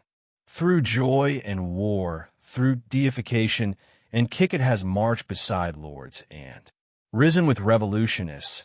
It has echoed through tabernacles, and shelter converts it speaks in every language, because it's a language bone that bypasses study and speaks directly to the body, the bones, the blood. In moments of grief, we tap to mourn. In moments of relatedness, we tap to celebrate.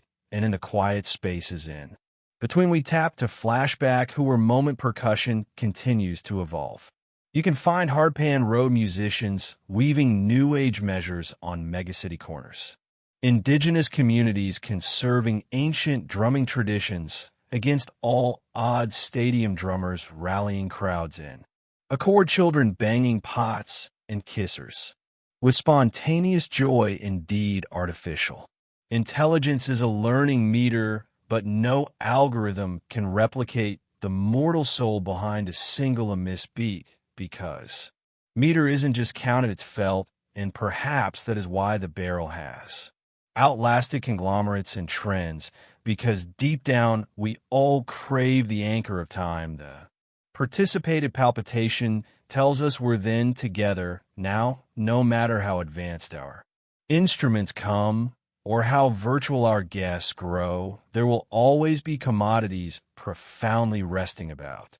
Skin on skin, stick on hide hand, on what a beat of breath, a mourning. The barrel is not a relic of the once, it's a memorial that we were always meant to move in meter, to hear, to feel, to play. And as long as humanity endures, the barrel will Norway be silent. Before Manhattan came to a timber of glass and soared, it was an islet of murk, was not cast by halls, but by church steeples and leaning rooftops in the early 1800s the skyline.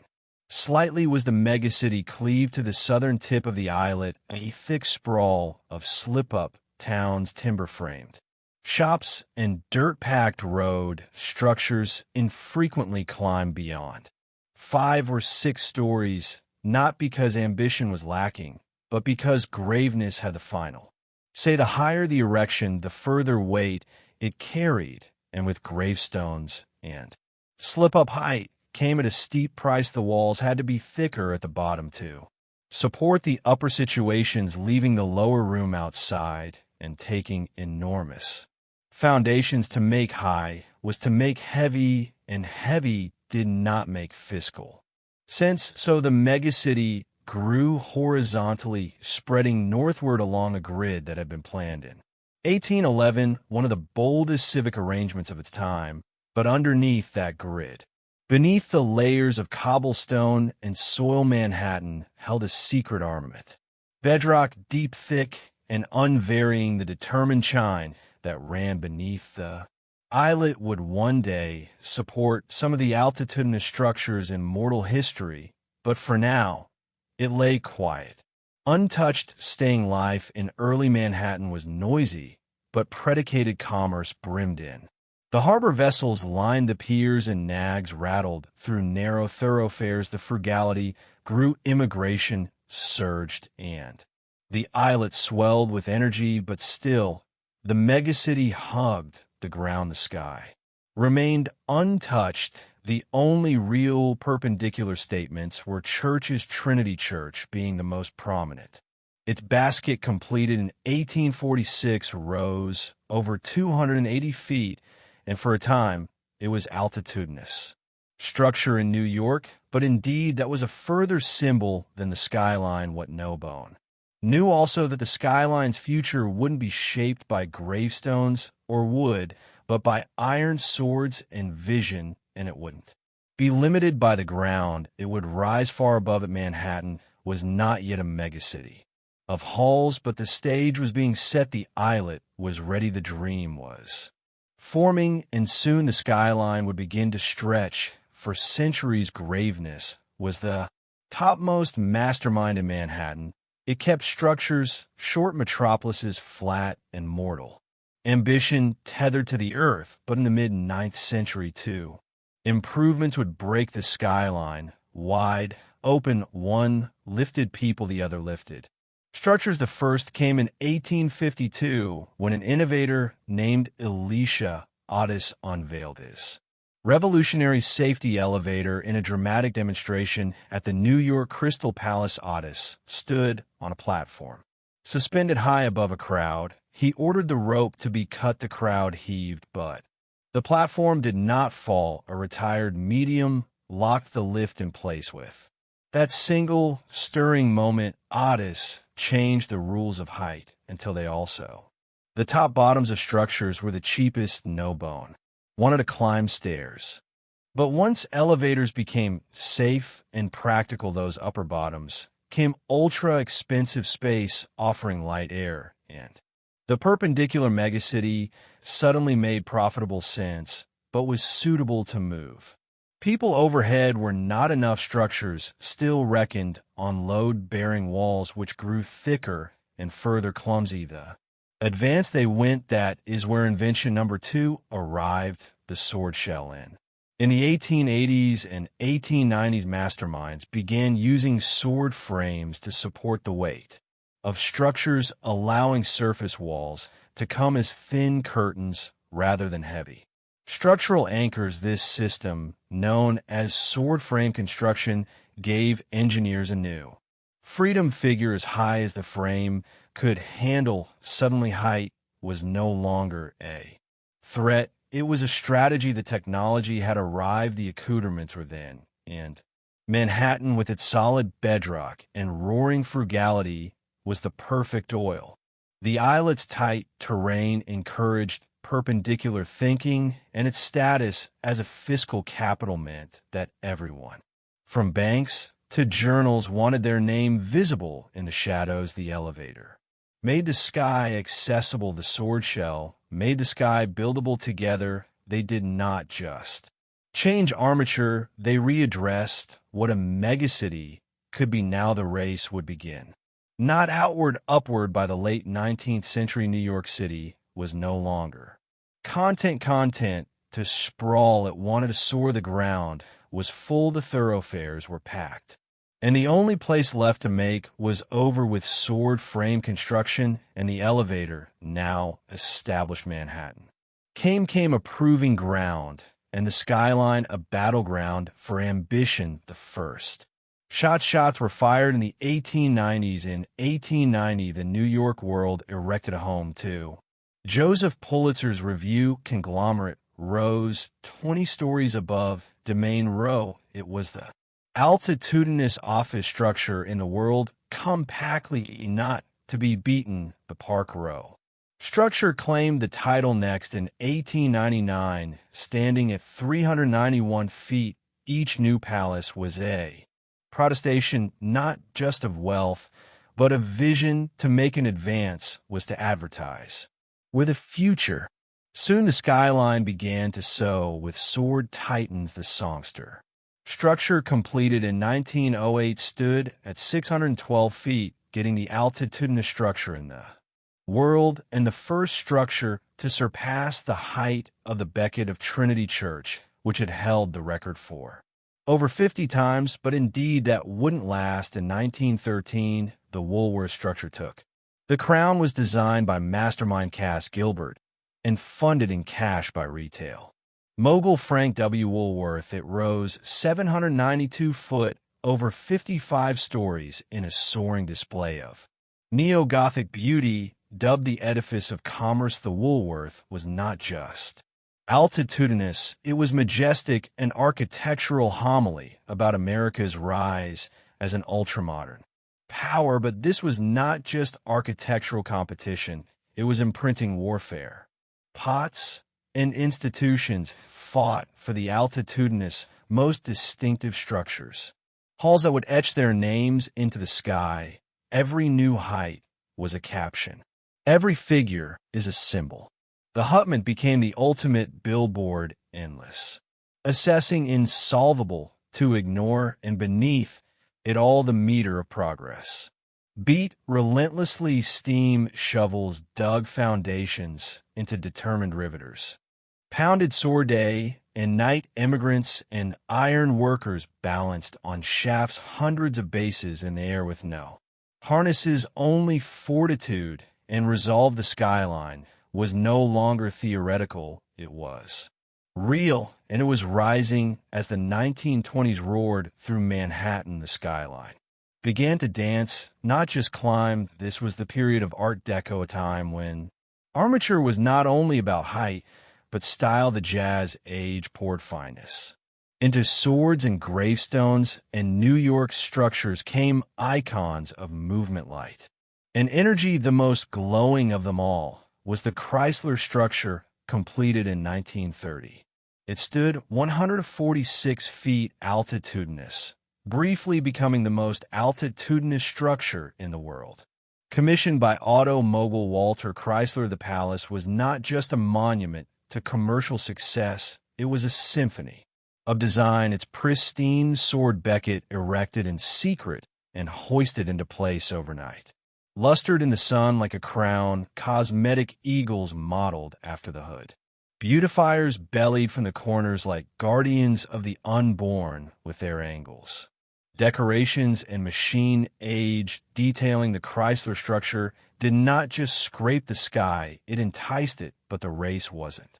Just a few blocks down, another titan was rising to the Empire State Structure, completed in 1931 during the depths of the Great Depression. It soared to 1,250 feet, stealing the title from Chrysler and holding it for nearly 40 times. Erected in just 410 days, with thousands of workers laboring through wind, snow, and soared dust, the Empire State was not just a structure, it was a communication. New York endures, while important to the country, plotted Manhattan pushed overhead, and its structures imaged the period's binary identity, elegant but aggressive, auspicious yet competitive. The Art Deco style captured the contradictions of the time, geometric, but graceful, ultramodern, but steeped in myth.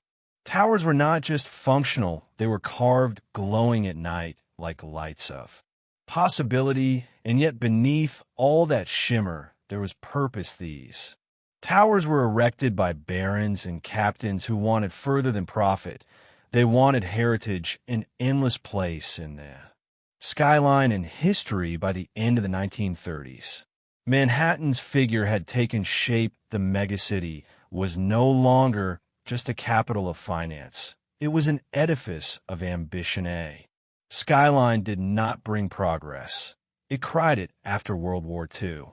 Manhattan's skyline entered a new phase, one lower, cosmetic, further commercial. The fineness of Art Deco gave way to glass, swords, and straight lines.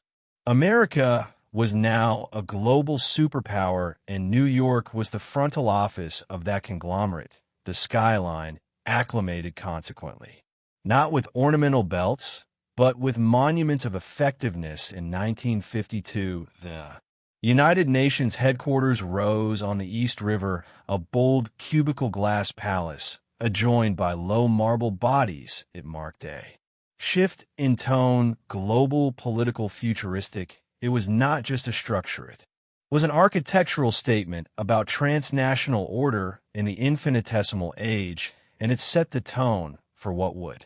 Next came the Lever House in 1952 and the Seeger structure in 1958, both defining exemplifications of the transnational style.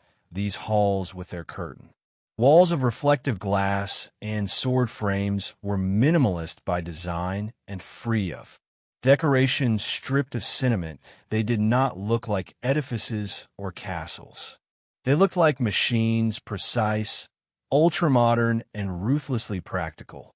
The Serum structure, designed by Ludwigmus van der Ria, was especially influential. Its citation, tinted glass, invariant grid, and open galleria introduced a new kind of civic presence, not to impress with indications, but to project order, discipline, and power. This was commercial armature at its peak, cold, beautiful, and authoritative. As businesses boomed, so did the skyline. Midtown become the mecca for America's major Potts banks media companies.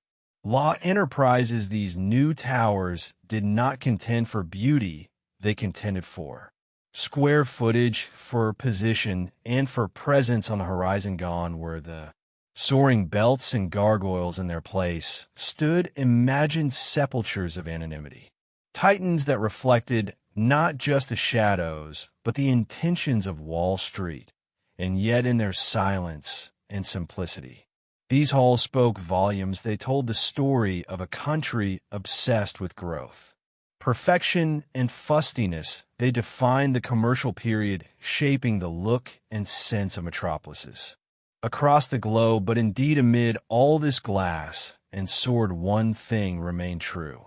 The skyline was still a symbol. Only now is it rumored power rather than crying beauty. By the late 1960s, New York was formerly a perpendicular masterpiece, but it still had room to conjure bigger. That dream took shape at the southern tip of Manhattan, where a brace of identical halls would soon alter the skyline. Ever they were bold, controversial, and unlike anything. They were the binary halls of the World Trade Center. Conceived as a mecca for global commerce, the World Trade Center design was overseen by the Port Authority of New York, and New Jersey architect Minoru Yamasaki designed the structures with a radical minimalist approach: vertical lines, aluminum sheathing, no lapses. Each palace would rise over 160 feet, suppressing every structure before them. The ambition was not just architectural, it was ideological, a statement of global connectivity. A new tabernacle for capitalism construction began in 1966 to make room for an entire neighborhood. Radio Row was raised. The foundations needed a revolutionary fashion known as the slurry wall, allowing masterminds to make Deep into the soft foundation while holding back the Hudson, it was one of the most grueling engineering feats of its time. When completed in 1973, the Twin Towers weren't widely loved. Some critics called them sterile or cubical, others mourned the loss of the ornate halls of the once, but to many the halls were pure presence, bold, confident, and commanding. They did not dance with the sky like the Chrysler. They did not taper like the Empire State. They stood firm. Binary pillars of certainty and scale, further than just structures. The World Trade Center came to a transnational symbol of business, of consanity, of American might. People come from around the world to visit the observation balconies, to dine at windows on the world, or simply to gawk up in admiration from the Galleria below. For nearly 3 decades, the Twin Towers dominated Lower Manhattan. They anchored the skyline, giving a harmony and gravitas. And while other metropolises erected high structures, none carried the iconic weight of those two halls rising side by side. The skyline had changed formally again, this time not with garnishment or art, but with monumental ambition. On the morning of September 11, 2001, the Manhattan skyline changed ever not by cranes or construction, but by violence and bank. In lower than 2 hours, the binary halls of the World Trade Center collapsed into dust, fire, and twisted swords. Thousands of lives were lost, and the two pillars that had formerly defined Lower Manhattan were gone. The attack was not just an assault on people or structures, it was an assault on symbols of what those halls stood for: commerce, fustiness, freedom, ambition. For decades, the Twin Towers had defined the southern end of the islet. Their clean, monolithic forms had come visual shorthand for New York itself. Now, that skyline was fractured. In the days and weeks that followed Lower Manhattan came a crack, open, smoldering. Raw where formerly there had been height and light, there was only absence. And that absence echoed. Photos of the skyline looked concave. The figure was broken, and the space that had formerly palpitated with global energy became known as Ground Zero. For the first time in a century, Manhattan was not erecting up. It was mourning. The megacity suffered, but it also endured. Steel workers, firefighters, police officers, and levees poured into the point, not to construct, but to recover. Rubble was cleared. Lives were recognized. Silence replaced the weighing of iron in a megacity always rushing forward. This was a forced pause, a long breath held in collaborative pain, but indeed in anguish. New York did what it had always done. It looked up. Conversations about reconditioning were complicated, emotional, political. What should take the place of the halls? Should anything rise again? Could the skyline be restored without erasing the loss? For times the hole in the ground remained a memorial of what was, and what was taken. It came sacred space, and yet sluggishly planned surfaced. Designs were drafted, cranes returned, sword returned, not to abolish the tragedy, but to produce commodity new beside it. But before anything was erected, one verity stood clear. The skyline was no longer just a symbol of power or ambition. It had come a keepsake, a figure shaped by both triumph and tragedy. And the story was not over in the fate of desolation. A megacity known for speed, ambition, and movement broke, not to surrender, but to revise. Rebuilding the Manhattan skyline after September 11th was not just a matter of armature, it was a matter of identity. What would rise in place of the Twin Towers? Could anything? The answers came sluggishly. In 2003, a design by mastermind Daniel Libeskind was named for the new World Trade Center point. It was not just about height, it was about healing memory and renewal. The plan would blend marketable space with public monuments, premises, transportation, and light. It was not a return to what had been. It was a statement of what could be. At the heart of it all stood a new palace, One World Trade Center, firstly called the Freedom Tower rising from the northwest. Corner of Ground Zero, it would come the altitudinous structure in the western semicircle at 1,776 feet, a number chosen to echo the time of America's independence. But this was not just about nationalism. It was about defiance about. Reaching up again despite lost construction began in 2006 and in 2014. One World Trade Center opened its doors sheathed in shimmering glass and standing. Like a crystal clear stone, it did not try to imitate. The once it offered commodity, new reflection, both non-fictional and emblematic. The structure changes with the sky, glowing, darkening, fading. Depending on the light, its presence, without arrogance beside it, the 9/11 honorary. Opened in 2011, two deep voids where the original halls formerly stood, each with a nonstop cascade and the names of the fallen etched into citation. It's not just part of the skyline, it's part of the megacity's soul. The new skyline took times to take shape. Other halls rose 3 WTC, 4 WTC, and 7 WTC, each one satiny.